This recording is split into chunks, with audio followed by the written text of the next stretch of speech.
এমপিরে আব্বা ডাইকা চলবো। আপনার মাতব্বরি আপনার আসলে দেখান শেখ হাসিনার আমল শেষ হয়ে গেছে। 5ই আগস্ট আরেকবার ঘটাইতে দুইবার চিন্তা করব না।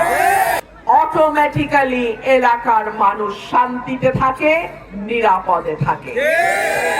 আর এক আসনের এমপি যদি আরেক আসনের দিকে চায়া থাকে, বড় ভাইরা কি করে সেই দিকে তাদের দয়ার দিকে তাকায় থাকে, সেই আসনের উন্নয়ন সম্ভব হয় না। আপনাদের কাছে অনুরোধ করব, আমাদের কি নাই, সরাইল আশুগঞ্জে কি নাই আপনারা আমাকে বলেন। বাংলাদেশের অন্যতম সমৃদ্ধ এলাকা সরাইল আশুগঞ্জ। আমাদের এখানে বিদ্যুৎ কারখানা থেকে শুরু করে, সার কারখানা থেকে শুরু করে, গ্যাস থেকে শুরু করে, চাল কল থেকে শুরু করে একটা শিল্প নগরীতে যা যা থাকা দরকার আলহামদুলিল্লাহ আমাদের আসলে সব আছে। তাহলে কেন আমরা আরেক আসনের এমপি চাটুকারি করব? কেন আমরা আরেক আসনের এমপির আব্বা ডাইকা চলবো? আপনার মাতব্বরি আপনার আসলে দেখান সরাইল আশুগঞ্জের মাটি, সরাইল আশুগঞ্জের মানুষের কথায় চলবে।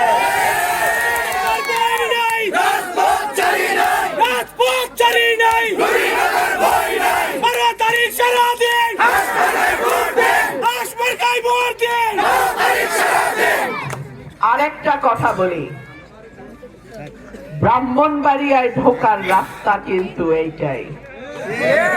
খালি এইটুকুই বললাম, বাকিটা বুঝা নিয়ে।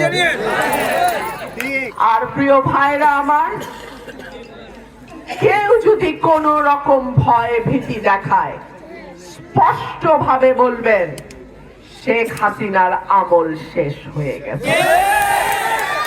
স্পষ্ট ভাবে বলবেন। কেউ যদি জবরদস্তির চেষ্টাও করে, 5ই আগস্ট আরেকবার ঘটাইতে দুইবার চিন্তা করব না।